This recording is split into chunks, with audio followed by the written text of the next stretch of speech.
Thank you very much, everybody. It's a great honor to have President Ferdinand Marcos Jr. of the Philippines, a great family legacy, and highly respected in this country. I know that because I have many friends in the Philippines, and there's great respect, or I couldn't say it, so congratulations. Thank you. We're going to be talking about trade. We're going to be talking about war and peace. They're a very important nation militarily, and we've had some great drills lately. We're back with them. I think I can say that the last administration was not getting along with them too well. They didn't get along with anybody. They didn't know. Honestly, they didn't know what they were doing. But we have some fantastic military relationships with the Philippines, and that's been reinstituted. And Pete, I would say that you couldn't be happier, right, with the relationship. Great partner. So I just want to say it's an honor to have you. We're going to talk about trade today, and we're very close to finishing a trade deal, big trade deal actually. And we do a lot of business with you. It's a lot of income coming in for both groups. But I was surprised to see the kind of numbers. They're very big, and they're going to get bigger under what we're doing and what we're proposing. And I just want to thank you for being with us. It's a great honor. You and your representative. It's really a great honor. We have a big announcement. AstraZeneca, the big drug company, is going to spend $50 billion, just announced $50 billion in the United States in order to build various places all over the country, big manufacturing plants, pharmaceutical plants all over the country, so that's an honor. And he said they did that because of the election and because of the fact that the tariffs are placed. So they're building their facilities in New York. $50 billion, that's a big investment. And it's going to be a very good investment. I have no doubt about it. So thank you to AstraZeneca. And with that, I'd like to have you say a few words, please. Thank you very much, Mr. President. Of course, we're all very happy to be here to once again reaffirm the very strong ties between the Philippines and the United States, ties that go back over 100 years. And considering the context in which we live these days, especially in my part of the world, this has evolved into as important a relationship as is possible to have. We must remember that the United States is our only treaty partner in the Philippines, and that has stood us in good stead over the years, certainly through the Second World War, and the cultural memory of all Filipinos, down to even the school children, is that our strongest, closest, most reliable ally has always been the United States. And that is something that we value, that we are grateful for, and that we will continue to foster as we go on. With the leadership of President Trump, I am very confident that we will be able to achieve that. I think it is worthwhile to remember that it was President Trump who, in his first term, characterized the relationship between the Philippines and the United States as ironclad. And that has been necessarily the case since that time that you made that statement, sir. And it is something that the Philippines will always hold close to its heart. Thank you once again, and we are honored, and it is our great pleasure to be here and to visit with the President of the United States. Thank you, sir. It's my great honor. Any questions, please? Mr. President, Yeah, please, go ahead. Go ahead. Mr. President, do you think that Chair Jerome Powell should resign? No, I think he's doing a bad job, but he's going to be out pretty soon anyway. In eight months, he'll be out. But I call him too late. He's too late all the time. He should have lowered interest rates many times. Europe lowered their rate 10 times. We lowered ours none. And it's causing a problem for people that want to buy a home. Look, our economy is so strong now, we're blowing through everything. We're setting records. You know that, you see that. And whether it's the Philippines or anyone else, we're setting records at levels that nobody's ever seen before. But you know what? People aren't able to buy a house because this guy is a numbskull. He keeps the rates too high, and probably doing it for political reasons. The only time I remember him cutting rates, I mean, he cut the rates just before the election to try and help Kamala, or whoever he was trying to help. He probably didn't know. And he's building a building. He's $2.7 billion. They have a $900 million overrun. What is that? And that was given by Biden. That was another Biden deal. And this guy's building this building that's severely overrun. And what does he need the building for? What does he need? He needs space for more people. So they did a big study the other day, and they called all of the great intellects and the great economists and all of the great everything. And it was 71, and only 2 got it right. Me and another gentleman that happens to be very smart. 69 people got it wrong, and the Fed got it wrong, more wrong than anybody. And you know, he has these think tanks, and they build buildings for people that think. And it's really not thinking. It's a little bit of combination of thinking, but it's something you sort of have or you don't have. They don't. The job he's done is just terrible. He ought to raise interest rates. You know, we should be at 1%. We should be leading the world. Instead, we're paying 4%. And if you look at what that means, that's over $1 trillion in interest that we have to pay. That with the striking of a pen, we would be saving more than $1 trillion. Is that right, Scott? Yes, Do you have sir. anything to say about it? Yes, sir. I called yesterday and this morning for the Fed to do a big internal investigation to understand not their monetary policy, but everything else. The Fed has had big mission creep, and that's where a lot of the spending's going. That's why they're building these new or refurbishing these buildings.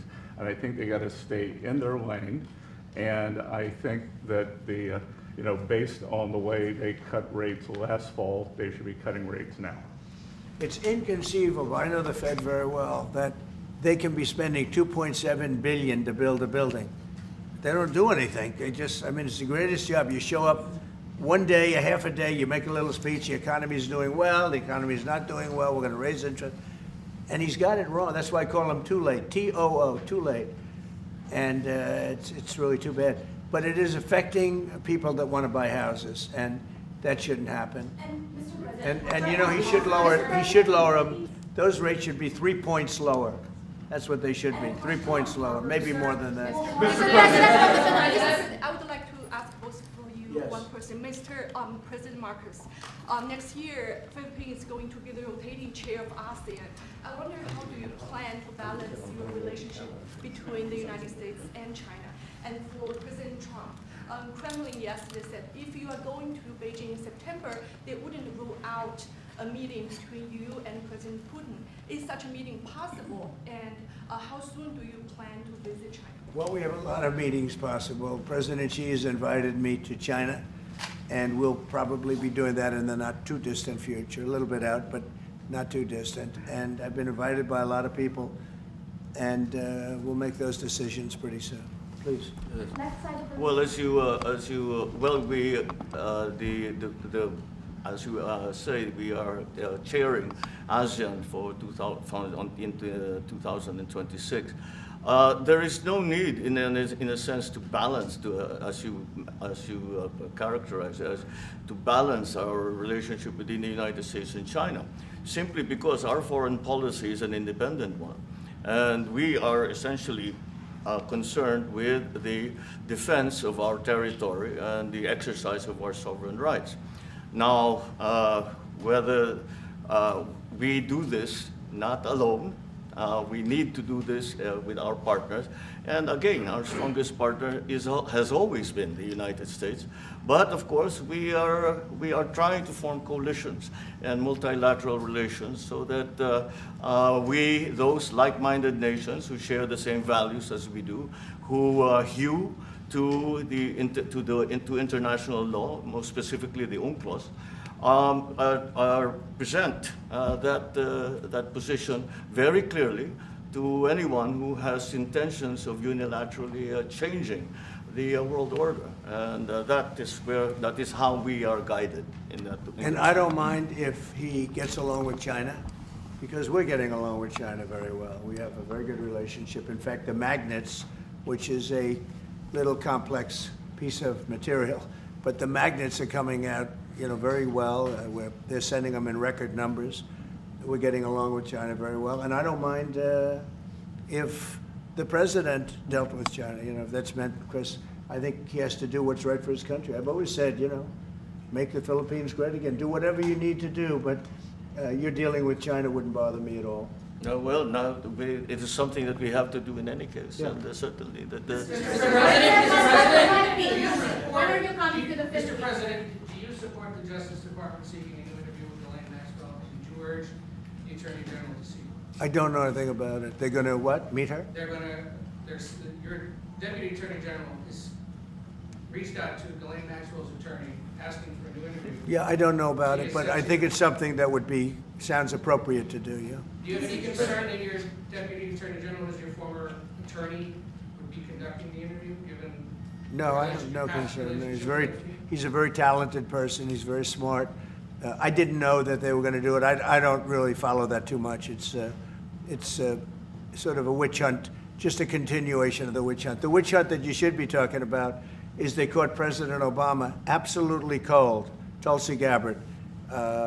What they did to this country in 2016, starting in 2016, but going up to 2020 in the election. They tried to rig the election, and they got caught. And there should be very severe consequences for that. When we caught Hillary Clinton, I said, you know what? Let's not go too far here. It's the ex-wife of a president, and I thought it was sort of terrible. And I let her off the hook, and I'm very happy I did. But it's time to start, after what they did to me, and whether it's right or wrong, it's time to go after people. Obama's been caught directly. So people say, oh, a group. It's not a group. It's Obama. His orders are on the paper. The papers are signed. The papers came right out of their office. They sent everything to be highly classified. Well, the highly classified's been released. And what they did in 2016 and in 2020 is very criminal. It's criminal at the highest level. So that's really the things you should be talking about. I know nothing about the other, but I think it's appropriate that they do go. May I ask you about that, Mr. President? Yeah. Tulsi Gabbard has submitted a criminal referral to the Department of Justice. From your perspective, who should the DOJ target as part of their investigation? What specific figures in the Obama administration? Well, based on what I read, and I read pretty much what you read, it would be President Obama. He started it. And Biden was there with him, and Comey was there, and Clapper. The whole group was there. Brennan, they were all there in a room. Right here, this was the room. This is much more beautiful than it was then, but that's okay. I have nice pictures up. They came out of the vaults. They were in there for 100 years. This is much more beautiful. We have the Declaration of Independence now in the room, which wasn't here. I guess people didn't feel too good about putting it here, but I do. But you know what?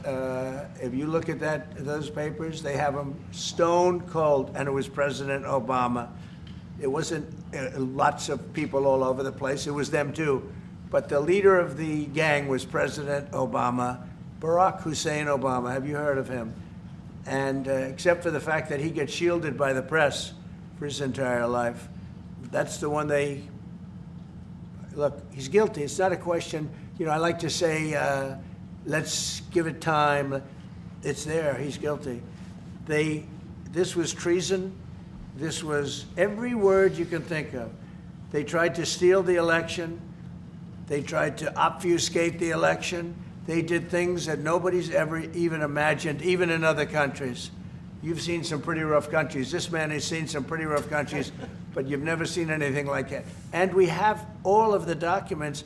And from what Tulsi told me, she's got thousands of additional documents coming. So President Obama, it was his concept, his idea, but he also got it from crooked Hillary Clinton. Crooked is a $3 bill.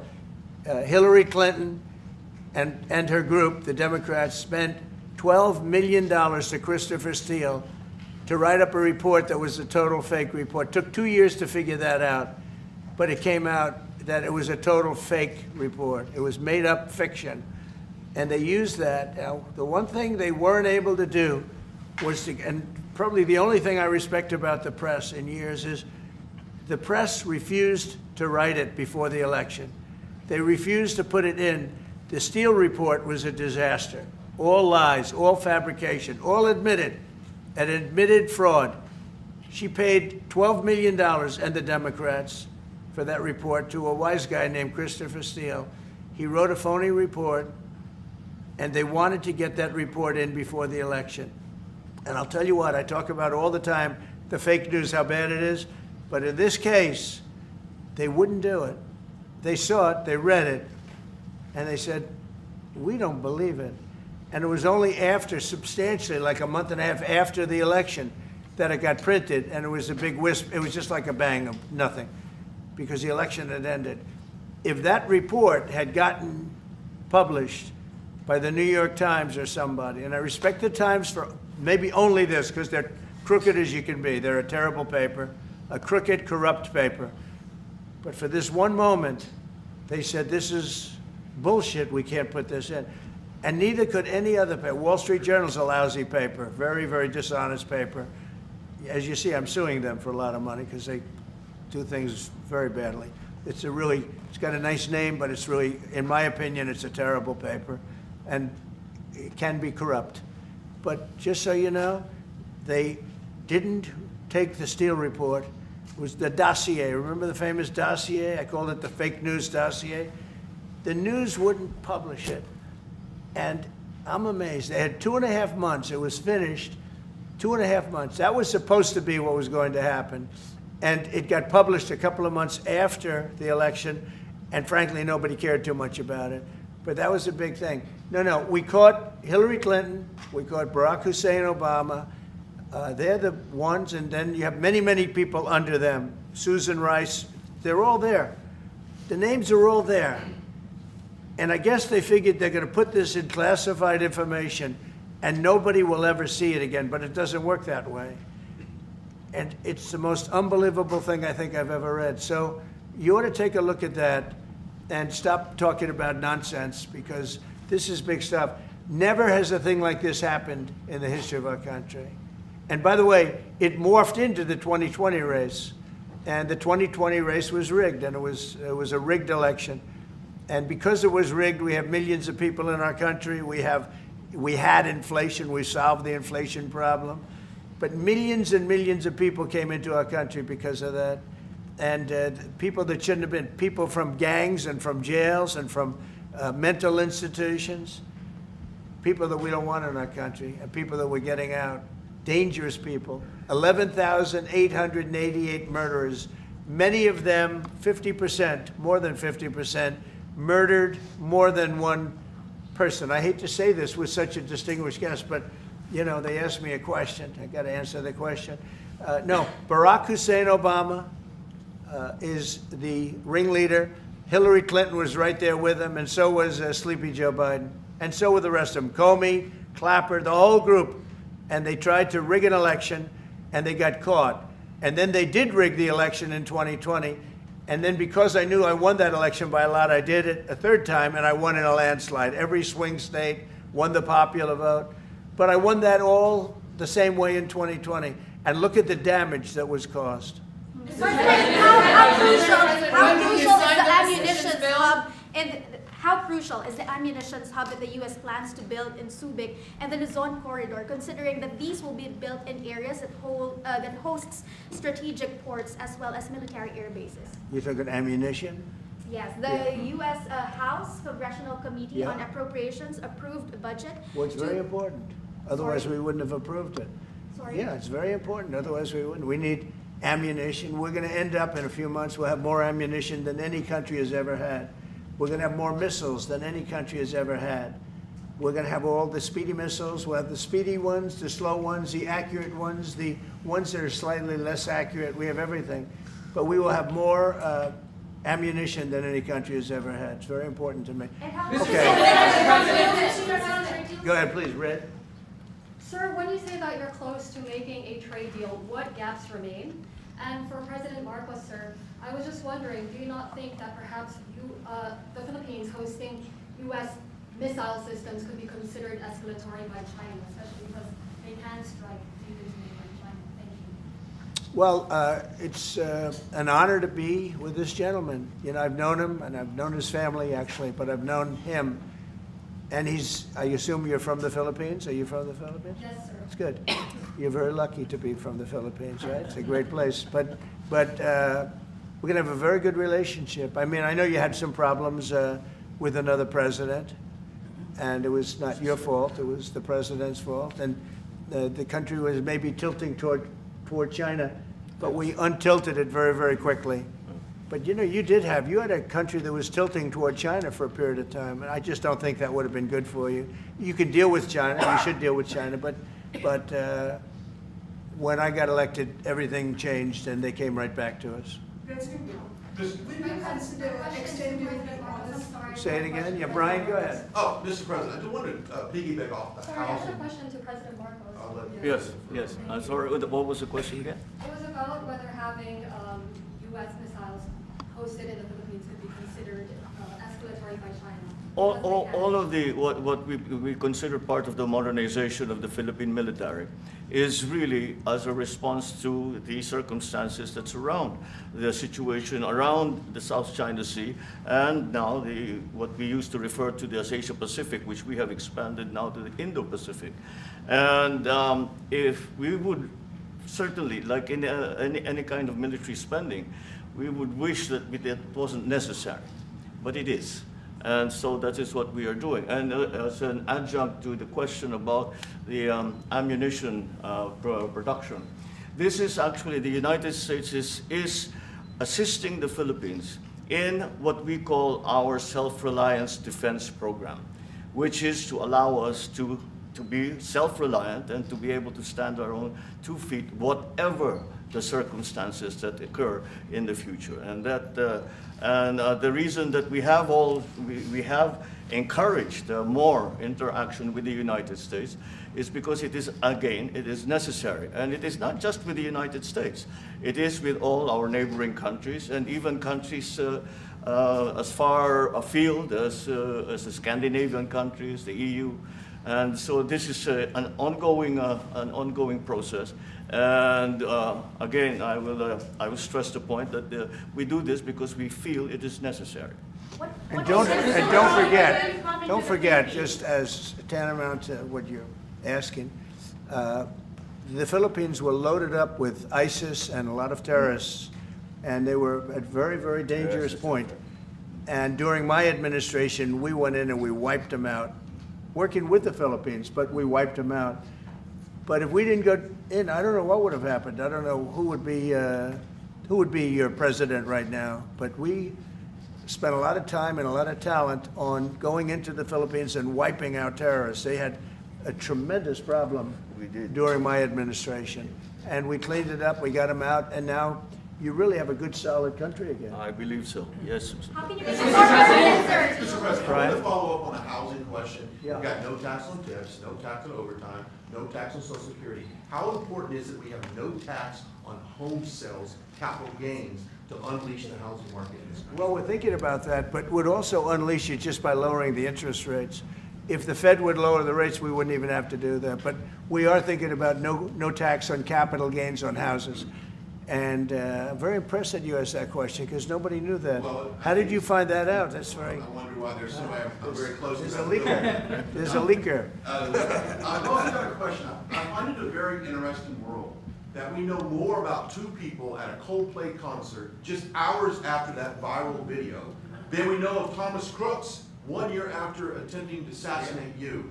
What is holding back the investigation on Thomas Crooks? Well, they've reported to me and they've told me things, and they really say they haven't found anything that was abnormal. I would say this: the Secret Service was very brave because they were right there and they jumped on me. They made a mistake. They should have had somebody on that roof, and they should have had communication with the local police, who also, they did a very good job, but they made some mistakes, and we have a whole different group of people now.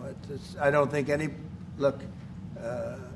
can happen, but I think we have the best people anywhere in the world right now, and I think they've learned. And they went into him very, in great detail. They gave me the whole thing, and what can I do? They say that it was just a nut job that was looking to do this, and I spoke with the FBI, the new FBI. I spoke to the FBI, who was the old FBI.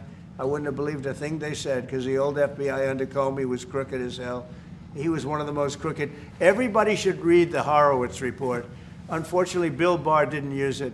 But the Horowitz report, not appointed by me, it was a report on Comey and the FBI. It is one of the worst shots at a human being I think I've ever seen. In fact, the New York Times did an editorial that was one of the worst editorials I've ever seen about anybody. That was about Comey. You ought to go back and get, and Barr didn't use it because he didn't have the guts to use it, or something happened, I don't know. Too bad. He went to Mr. Durham. Instead of doing the Durham, all they had to use is the Horowitz report. And I always felt badly for Horowitz, frankly, because he's a Democrat, I guess. He was appointed by a Democrat. But that report has gotten lost, and it shouldn't be lost. You should all go back. It should be mandatory reading. Go back and read the Horowitz report on Comey and his cronies. And you'll see exactly, we're going to add that to all the stuff that we found. It just confirms it. But what we found is even more so. Now, we found absolute, this isn't like evidence, this is like proof, irrefutable proof that Obama was seditious, that Obama was trying to lead a coup. And it was with Hillary Clinton, with all these other people, but Obama headed it up. And, I get a kick when I hear everyone talks about people I never even heard of. It was this one. No. It was Obama. He headed it up. And it says so right in the papers. Got everything. This is the biggest scandal in the history of our country. And it really goes on to even the auto pen, because it all relates to the same thing. It all started the same sick minds. You have an auto pen, which is a tremendous, well, we don't have a president. We have an auto pen that signs everything. I'll bet you sign everything. You don't have auto pens. Everybody. Who doesn't sign? You're the president of a country. But it's all that whole thing leading right up to the end of it is the auto pen. And the auto pen was used by people, and Biden knew nothing about it. They were signing documents that he knew nothing about. As an example, they released the Unselect Committee of Liability. The Unselect Committee spent 2 years grilling everybody, and then they destroyed all the evidence. You know why? Because the evidence made them guilty, and he gave them all a pardon. The Cheney, all the scum that was on the Unselect Committee, Cryan, Adam Kinzinger, and Democrats, and he gave them a pardon. Do you have something else, guys? I was just going to add one more thing on Yes. Adam Schiff. Director Pulte reports that Adam Schiff claims he lived in a one-bedroom apartment. Now, how does a family of four, and you're a developer, a very successful developer, how does a family of four live in a one-bedroom apartment? No, it looks like Adam Schiff really did a bad thing. They have him. Now, let's see what happens. It's not up to me. I stay out of it purposely. But it's mortgage loan fraud. It's a big deal. He defrauded banks and insurance companies and the federal government. But it's very simple. It's mortgage loan fraud. And you're right. It's a lot of people to live in a one-bedroom apartment, right? But he put it down. But he has a lot of other things far worse than that. So, no, Adam Schiff, they have him 100% on mortgage fraud. Now, if there's anybody else in this room except you would have no problem. But anybody else in this room, you'd have a problem. I'd have a problem. Yeah, please. So there was a hearing yesterday in the Harvard case. Would you allow Harvard to get their federal dollars back as a part of any agreement with the administration? No, I'm not giving. Harvard's been given $7 billion. Can you believe it? By the $7 billion, and we want money to go to all universities, not Harvard. Harvard got more than anybody else. They have $52 billion. They get huge tax incentives and tax breaks on that $52 billion. But they have $52 billion, and they got $7 billion over a short period of time. And we have a very hostile judge appointed by Barack Hussein Obama, a very, very hostile judge who knows exactly right from wrong, but we expect to win it on appeal. She hasn't given a decision yet, but she's very hostile, and she was put by Barack Hussein Obama. And generally speaking, anybody that does that, we're gonna have problems with. So we don't expect to have. We won the case yesterday. Anybody that was there that was a neutral would say we easily won the case. But a lot of the case, and a big part of it's going to be how much money Harvard gets in the future. That's not part of the case, and they're not going to get very much. Mr. President, where are we in terms of negotiating about the reciprocal tariff? How far are we With who? from With the With the Philippines? Philippines? Yes, Oh. sir. How far Are you from the Philippines? Yes, sir. I'm Good. from the Philippines. How far are we from achieving? Well, it's tough. He's a very tough negotiator. So far, we're not there because he's negotiating too tough. In fact, I used to like him better than I do now. He's too tough. But we'll probably agree to something. But he's strong, a strong negotiator. He loves your country. Mr. And President, the President, Philippines. When are you talk- coming to Well, the yeah, Philippines, sir? please. You talked a lot about the severe consequences that those who were involved in the Russia hoax must face. In your view, sir, what are the next steps now that these documents are out there and Tulsi Gabbard? Well, the Justice Department would have to act. And we have a very competent, very good, very loyal to our country person in Pam Bondi, very respected. And it's going to be her decision. And just a follow-up to that, sir. Kristi Noem was in New York City visiting an off-duty CBP officer who was allegedly shot this weekend by an illegal alien who came into the country during the previous administration. Right. What is your message to any local leaders who continue to push sanctuary city policies after this nearly tragic incident? So the only thing I don't understand, because you like to understand things and we're all smart people and all, but why would they allow 21 million people into our country, unvetted, unchecked? You don't allow it. You wouldn't allow people then. He's tough. No, their country's run properly. Biden and his group of thugs, and I don't think it was Biden, I think it was the people that surrounded that beautiful Resolute desk right behind you. They allowed 21 million people, probably much more than that, and many of them came from jails and gangs and drug dealers and mental institutions, insane asylums. Many of them are very sick. 21 million, probably 25 million, probably even more than that. And we're getting them out. Many were murderers, as I said. They killed people. Many killed more than one person. Stone cold murderers. I don't understand why they would have allowed that. There's only two reasons. The vote, because they want voters. That's one reason. I don't think they would have done it for that because they cheat. You know, they're so good at cheating, they don't need that. But the vote, and the second reason is they hate our country. I think they hate our country. I actually do. And it's the biggest problem. I mean, much of our time is spent with, you know, we have the strongest border anywhere in the world now. Maybe even stronger than your border, if you can believe it. We have no people came in last month, zero, which is pretty amazing. I'm not even sure I can believe that. But liberals are the ones that do that calculation. So, but we had no people come in. A year ago, we had hundreds of thousands of people come in. Hundreds of thousands of people. And they flowed in. And if it wasn't for the election, it would have been millions of people came in last year. So millions of people prior to election time, they allowed millions and millions of people to come into our, I mean, you saw it. They'd open the gates. If you took an Alabama LSU football game that holds 128,000 people, I was there, 128,000 people, and I liked them and they liked me. But if you took that and doubled it, that's what used to flow into our country on a daily basis. It's not even believable. And we're getting them out, and we're starting with the worst ones. And we had a man shot yesterday, a police officer who's a great gentleman, shot right here in the throat. Probably won't be able to speak again. But he was brave, and he shot the other guy, and they ended up getting him. And you saw the scene where his friend took him to a hospital and dumped him down on the sidewalk. The whole thing was crazy. But why would anybody do to our country what these Democrats have done? And honestly, we can never forget it. We can never forget it. What they have done, the damage that they've done to America is very, very sad. Thank you very much, everybody. Thank you, guys, for heading out. Heading out right to the Thank you, guys, for moving. Let's go, let's go.